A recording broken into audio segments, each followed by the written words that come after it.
Plastic ശേഖരണത്തിനിടയിൽ Trikaripur ടൗണിൽ നിന്നും കളഞ്ഞുകിട്ടിയ 2 ലക്ഷത്തിൽ പരം രൂപ വിലയുള്ള വജ്രമാല ഹരിതകർമ്മ സേനാംഗങ്ങൾ ഉടമസ്ഥയെ കണ്ടെത്തി തിരിച്ചേൽപ്പിച്ചു.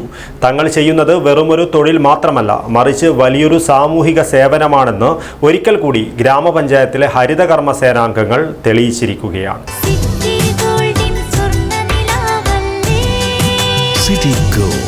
Gold and diamonds, Kerala and Karnataka, the glow of purity.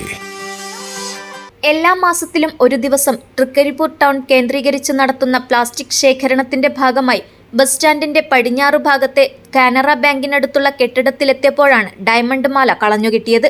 വിവിധ സംഘങ്ങളായി 42 അംഗങ്ങളാണ് ടൗണിലെ വ്യത്യസ്ത കെട്ടിടങ്ങളിൽ കയറിയിറങ്ങി പ്ലാസ്റ്റിക് ശേഖരിച്ചത്. സേനാംഗങ്ങളായ പള്ളത്തിലെ എം ഉഷ, തങ്കയത്തെ സി സ്മിത, ഉടുമ്പുന്നലയിലെ എം ശൈല, മെട്ടമലിലെ APT ജുവൈര്യ എന്നിവരുൾപ്പെട്ട സംഘത്തിനാണ് ആഭരണം കിട്ടിയത്. തറയിൽ കിടക്കുന്ന ആഭരണം ഉഷയാണ് കണ്ടത്. തുടർന്ന് മറ്റംഗങ്ങളെ വിളിക്കുകയും കയ്യിൽ കിട്ടിയത് വെറുമൊരു ചെയിനല്ല, ഡയമണ്ട് പതിച്ച ഒറിജിനൽ നെക്ലേസ് ആണെന്നും അവർ തിരിച്ചറിയുകയായിരുന്നു. തൃക്കരിപ്പൂർ ഗ്രാമപഞ്ചായത്ത് പ്രസിഡന്റ് സാജിദ സഫറുല്ലയെയും വില്ലേജ് എക്സ്റ്റൻഷൻ ഓഫീസർ റാഷിദിനെയും ഇവർ വിവരം അറിയിക്കുകയും ചെയ്തു. തുടർന്ന് ഡയമണ്ട് നെക്ലേസ് പയ്യന്നൂർ സ്വദേശിയും ഉടമയുമായ ഡോക്ടറെ കണ്ടെത്തി ഗ്രാമപഞ്ചായത്ത് പ്രസിഡന്റ് സാജിദ സഫറുള്ള, സ്ഥിരം സമിതി അധ്യക്ഷൻ TS നജീബ്, പഞ്ചായത്ത് അംഗം ഫായിസ് ബീരിച്ചേരി എന്നിവരുടെ സാന്നിധ്യത്തിൽ മാല കൈമാറുകയായിരുന്നു.